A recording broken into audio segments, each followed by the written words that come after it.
There, I was out of 357 SIG brass in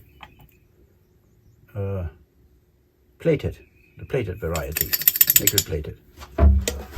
So I took some 40 Smith & Wesson and ran them through a 357 die with the decapping pin removed, right? So the difference between the two cases, the original 357 and a 40 that I've necked down, is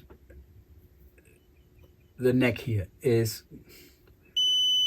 a tiny bit shorter. It really doesn't make much difference. It is, to all intents and purposes, it's a 357 case now. I should have used my 10mm brass, but I didn't have any empty plated cases, and I should have necked those down and then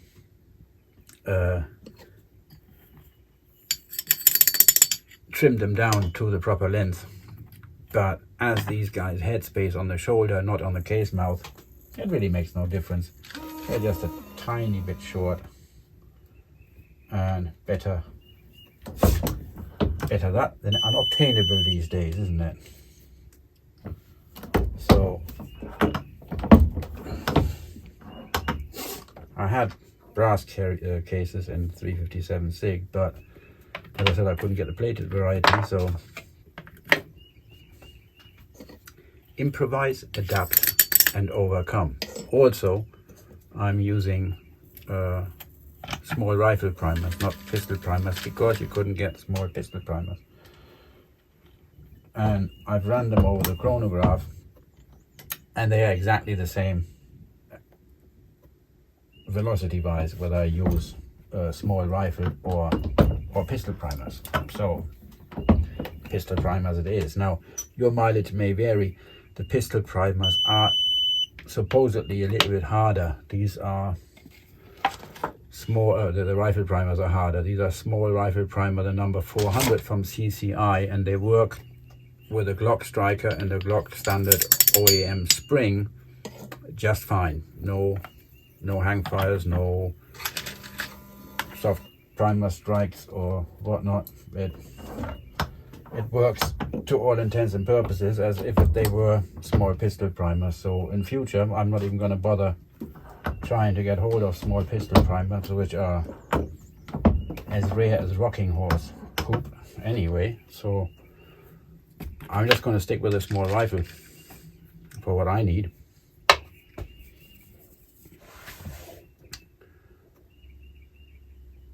With a large rifle and large pistol primers, that may not be so clever, I don't know.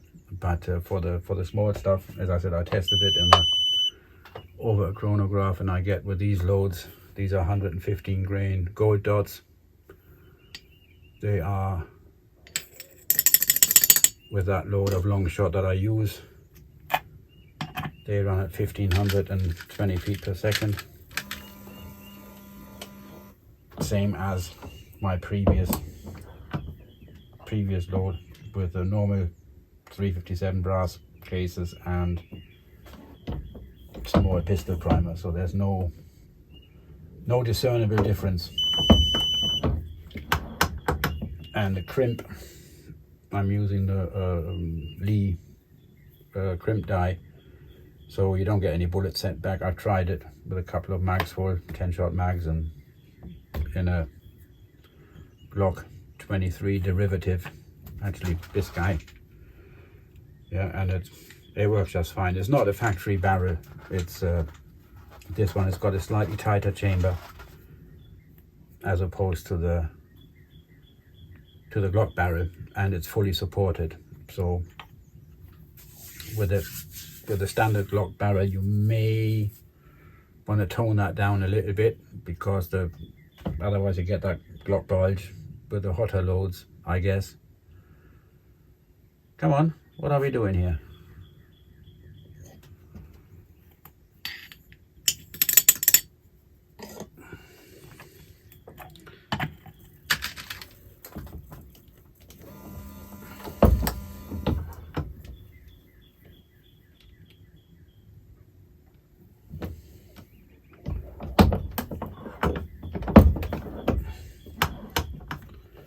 if after the crimp you have the shoulder pushed out a little bit, which can happen with 357 SIG, just take the decapping pin out of a 40 die, run it through there, and you're good.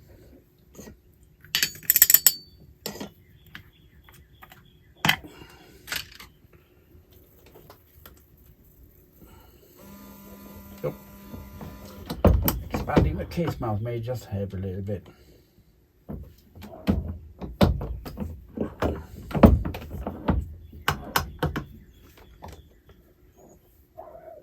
For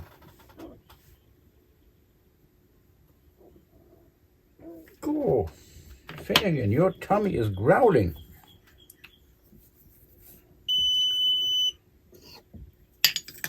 Maybe you need something to eat, huh? He didn't want his breakfast this morning, but he's a very finicky eater anyway, so I wasn't really too worried about it. I'm gonna have to make... He doesn't eat any kibbles, just straight. So I have to make hamburger or something similar to mix in with it to make it a little bit more attractive. So once we've got this lot done, then we're going to hop inside and see that we can get some late lunch, early dinner for you sorted out. All right.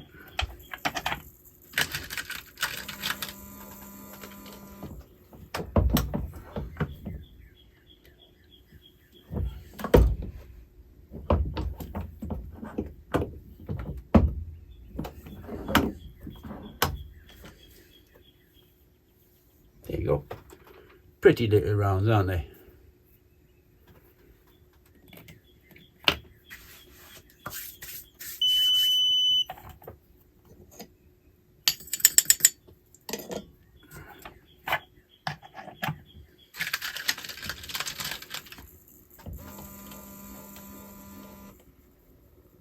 I was at the range this morning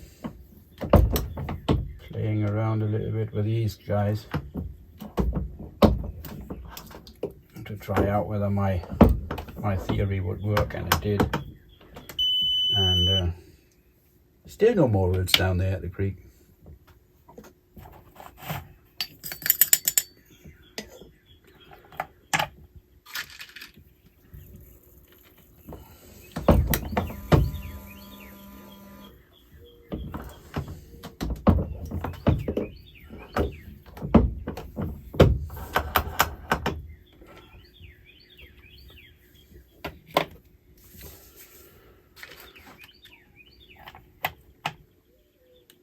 Come on, beep at me.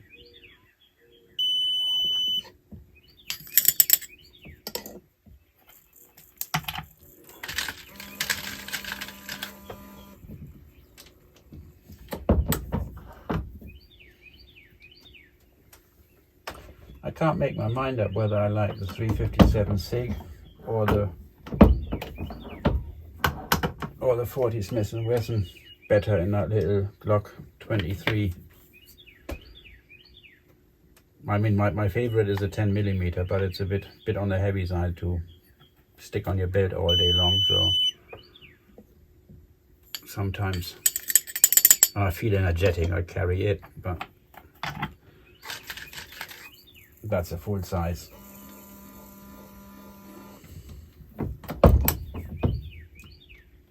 And it does make a difference.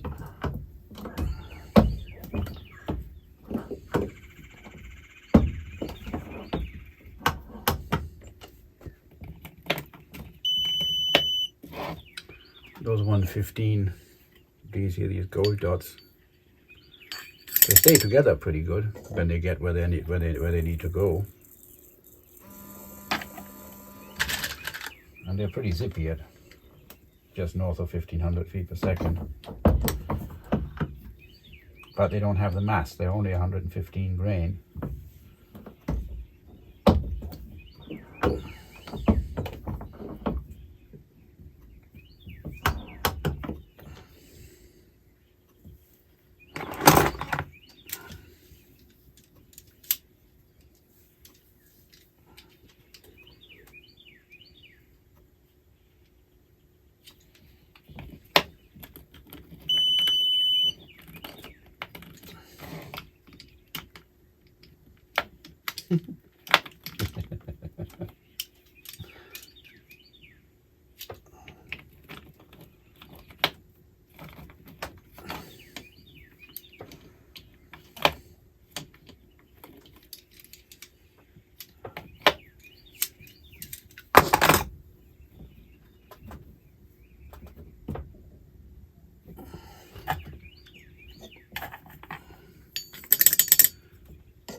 Finn, you need something to eat, I think.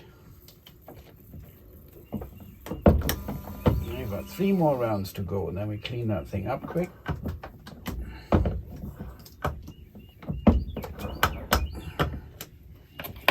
And then we go inside and we call it quits here with the video and stuff.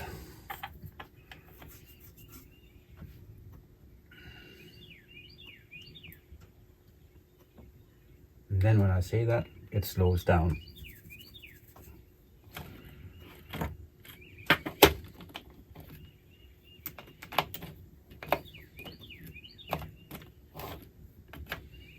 Yeah. Stick them in there upside down. Nose first. My big fingers, I can't get them out otherwise.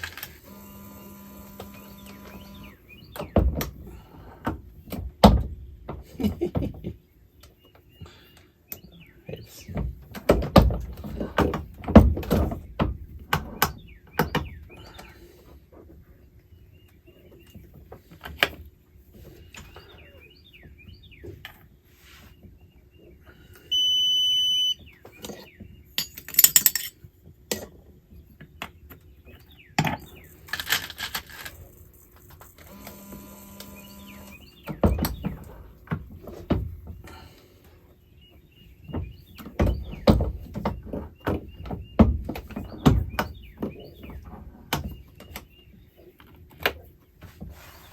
Puppy, your tummy sounds something terrible.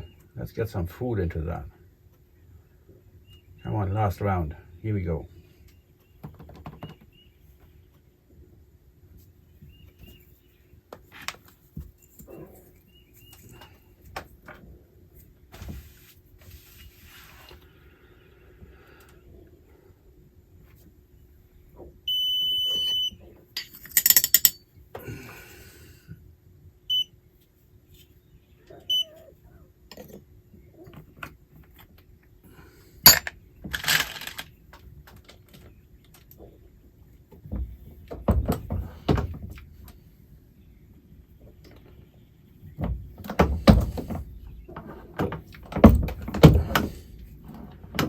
Right, there we go. That's that. That goes over there. This goes out of the way. So that and that and that.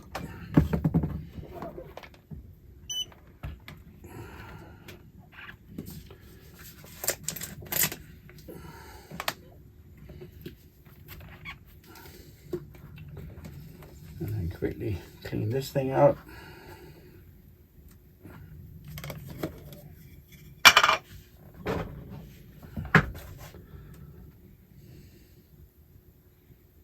What I have done in the past is forgot to close this thing again, so when you fill the powder, then it starts running out the side. So now I've got this dude sitting right next to it underneath the spout when it sits over there. So when this Mr. Clever Clogs doesn't have his act together,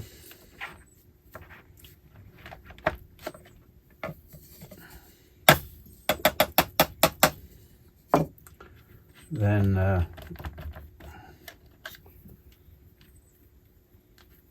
at least it goes into that tray and I'll see it before things go petong. So now, gotta get the rest out of this tube.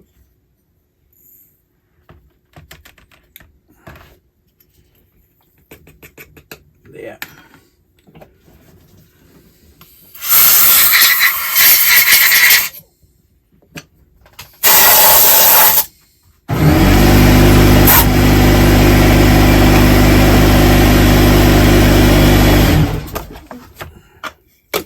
Okay, pup, close that thing.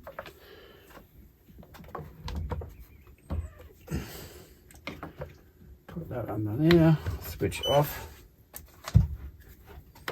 switch off. Tray back on there, just cover. I really like it. Finn, come over here, it's okay. I've switched it off, the compressor's not gonna run anymore. Right guys, I've got to give that dude something to eat, so I'll see you some other time. Have a good one. Ta-da.